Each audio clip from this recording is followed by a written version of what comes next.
Welcome back to Who Wants to Be a High Distinctionaire, a game show where we get to test the knowledge of university students and improve human performance. So Joe, would you like to pick your next topic for the quiz today? Well, I am most confident with transfer, so I'm going to pick that. Transfer is the application of knowledge or skills learned in one context and then applied in another.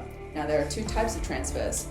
Near transfer occurs when learning and application contexts are similar, while far transfer occurs when they are very different. Now, keeping that in mind, question 1. Regarding far transfer, the doctrine of formal discipline by Aristotle proposed that studying any subject would build general reasoning skills that could transfer across domains. Learning in one area should therefore make you better at thinking and problem solving in another. Therefore, does going to university automatically make everyone better at logical reasoning? Is it A, if you study law, B, university studies don't improve reasoning, C, yes if you study psychology, or D, yes if you take Marx courses? Well, it's clearly trying to trick me to select D, so no, I'm going with A. Only if you study law, you're going to become smarter. It seems you haven't been actively listening and during Marx workshops. That's wrong. Research by Lehman et al. In 1988 tested university students across different fields. They found that only psychology students showed clear improvements in reasoning skills, while students in law, medicine, and chemistry did not. This means that far transfer doesn't happen for everyone. Instead, the kind of subject and the way that it's taught plays a big role in whether reasoning skills improve. Well, I think I got that wrong because Mark talks too fast in the seminar, so I missed it. Clearly, you are still at a failing GPA. Next question. Picture this. Some kids sell fruit on the street every day. They're quick at adding up prices and giving the right change, all in their heads. But when they sit down and do written maths at school, what do you think happens? Will their test results be A, good, because maths is maths, B, bad, the test is very different, C, good, but only if it's about money, or D, average, because everyone struggles with maths? Well, I'm not going to be tricked again. I'm going with the most straightforward answer. Maths is maths, so they're going to do just as well in the test.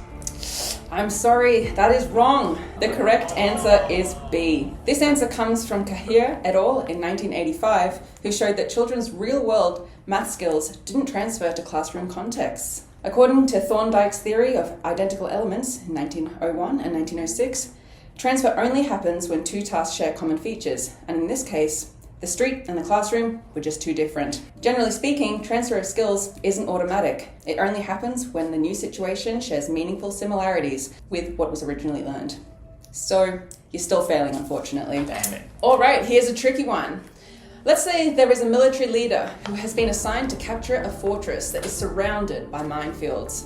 Now, they come up with a clever plan to send small groups of soldiers from different directions in order to capture, and they all attack at once. Later, they're given a totally different problem: how to destroy a tumor using rays without damaging the healthy surrounding tissue. If they're prompted and already know the fortress solution, will they be able to figure out how to destroy the tumor? Is it A, yes, the problems share the same underlying idea. B, no, they're too different to connect. C, yes, but only if someone gives them a hint. Or D, no, because one's about war and one's about health. Well, these two scenarios can't possibly share any elements, otherwise all Game of War players will be oncologists. So I'm going with D. Not quite. The best answer is in fact C. Yes, but only if someone gives you a hint. In Gick and Hollyoaks' 1980 study, people struggled to see the connection, just like you, between the two problems on their own. But when they were prompted to think about the fortress example, they were able to transfer the same principle, attacking in groups to solve the tumor problem. This shows that learning is domain-specific, and transfer needs overlapping features or at least some prompt to help people recognize a shared idea. Now, that's it for today, unfortunately, and it seems you're still in a GPA of 3 and have therefore ultimately failed. Oh, I should have done more deliberate practice. But for your future learning, we'll have some final takeaways here for you about transfer. Number 1, transfer is not automatic. Number 2, it's easier when tasks share common elements. And number 3, can help far transfer by noticing patterns. Anyway, thanks for watching, everybody, and I'll see you guys next time for Who Wants to Be a High Distinctionaire?